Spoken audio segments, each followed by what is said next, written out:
Olá, meus irmãos, olá, amigos, que a maravilhosa graça, a paz e o amor de Jesus estejam com todos vocês, ok? Hoje nós vamos falar alguma coisa sobre nossas limitações. Diante das nossas limitações, Deus é a nossa força. Texto que eu vou utilizar só o início de 1 Reis, capítulo 19, que trata da fuga de Elias, que diz assim: Ora, Acabe contou a Jezabel tudo o que Elias tinha feito e como havia matado todos aqueles profetas à espada. Por isso, Jezabel mandou um mensageiro a Elias para dizer-lhe que os deuses me castiguem com todo rigor se amanhã, nesta hora, eu não fizer com a sua vida o mesmo que você fez a eles. Elias teve medo e fugiu para salvar a vida. Em Berseba de Judá, ele deixou o seu servo e entrou no deserto. Caminhando um dia, chegou a um pé de giesta, sentou-se debaixo dele e orou pedindo a morte. Já tive o bastante, Senhor. Tire a minha vida, não sou melhor do que os meus antepassados. Até aí no versículo 4. Vejam bem que esse texto de 1 Reis, ele é rico, é muito rico, sem dúvida nenhuma. E vemos aí o juramento de Jezabel. Jezabel, ela promete, ela jura que o profeta Elias seria morto em reprimenda à morte dos seus profetas. Então, frente àquela ameaça de morte, Elias tomou uma medida drástica. Então Elias fugiu para salvar a sua vida. Fugiu, deixou ali o seu criado e foi sozinho para o deserto. E depois, né, nós conhecemos a história que está aí escrita, né? E ainda pediu para que Deus tirasse a sua vida.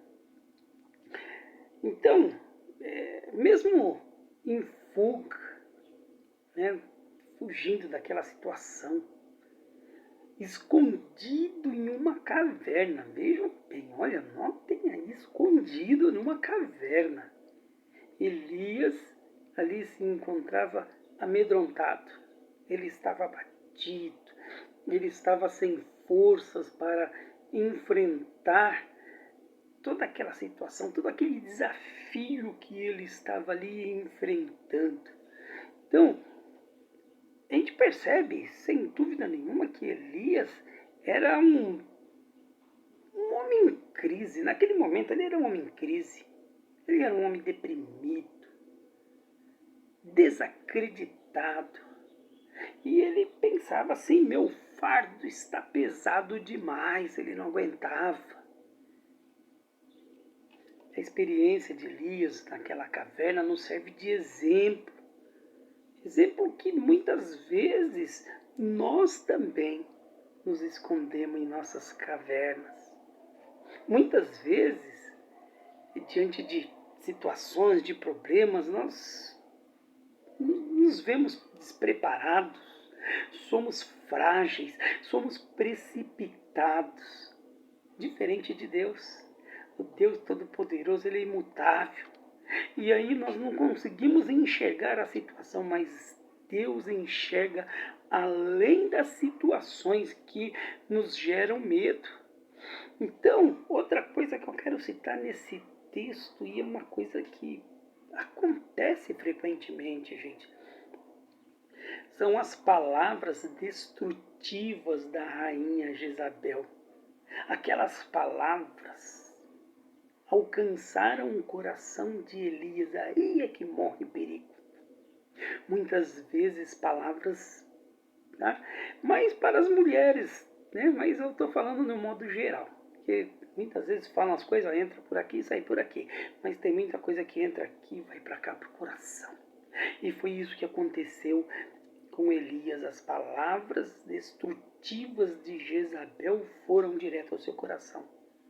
E é aí que eu paro para fazer uma ponderação. Nós notamos pelo texto que Jezabel, ela apenas proferiu palavras.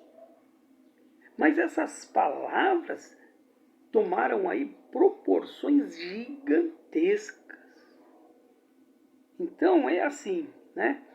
Às vezes palavras se tornam também destrutivas para nós.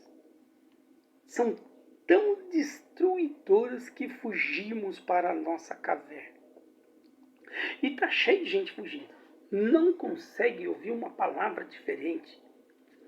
Nós temos muita gente desviada da igreja porque ouviram uma palavra que de repente se tornou destruidora.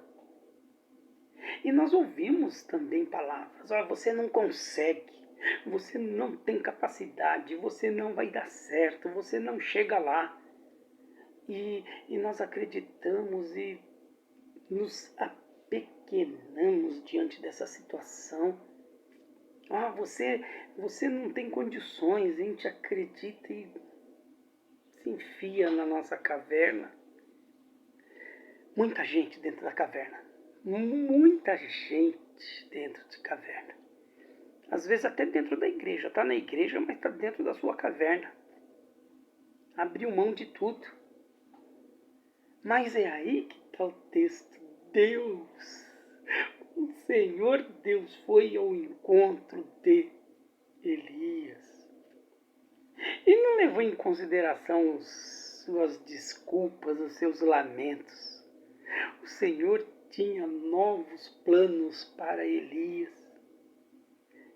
Seguindo o texto mais à frente, ele vai providenciar alimento, ele vai providenciar água para Elias. Olha, interessante, alimentou e deu água. Matou a fome, matou a sede. E em seguida, Deus o supre com consolo. Precisamos ser consolados. Olha, precisamos ser alimentados, precisamos ser supridos na nossa sede e precisamos ser consolados. E Deus traz a Elias consolo, autoconfiança, ânimo. Mas foi preciso, olha só, interessante, foi preciso que Elias assumisse a sua fraqueza, assumisse as suas limitações para que o Senhor, assim então, iniciasse uma profunda restauração em sua vida como profeta. E todos nós passamos por momentos na vida em que parece que a crise que sofremos é maior do que aquilo que podemos suportar.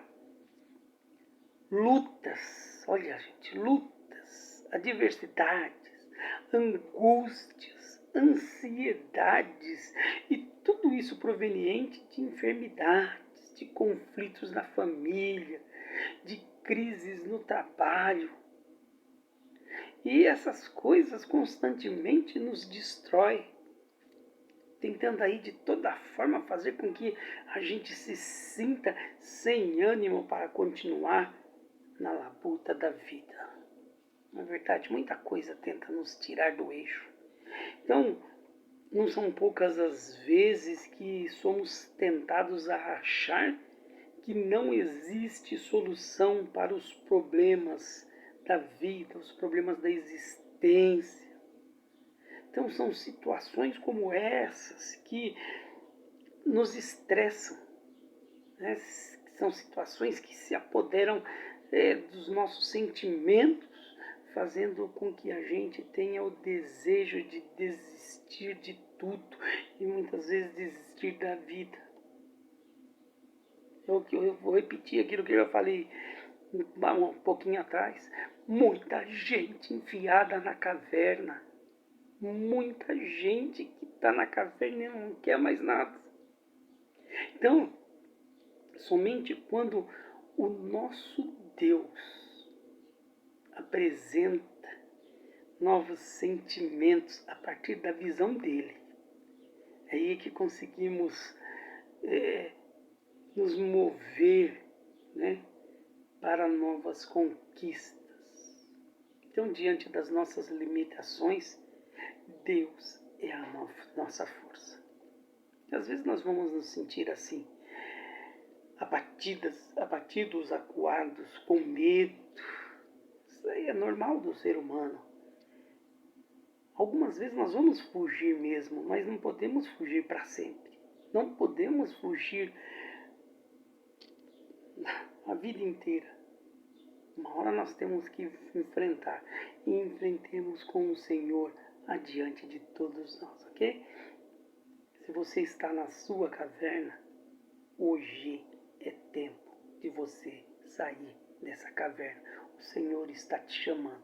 Ele quer saciar a sua fome, a sua sede e te consolar. Que Deus te abençoe, que Deus te guarde e que dê um dia vitorioso, ok?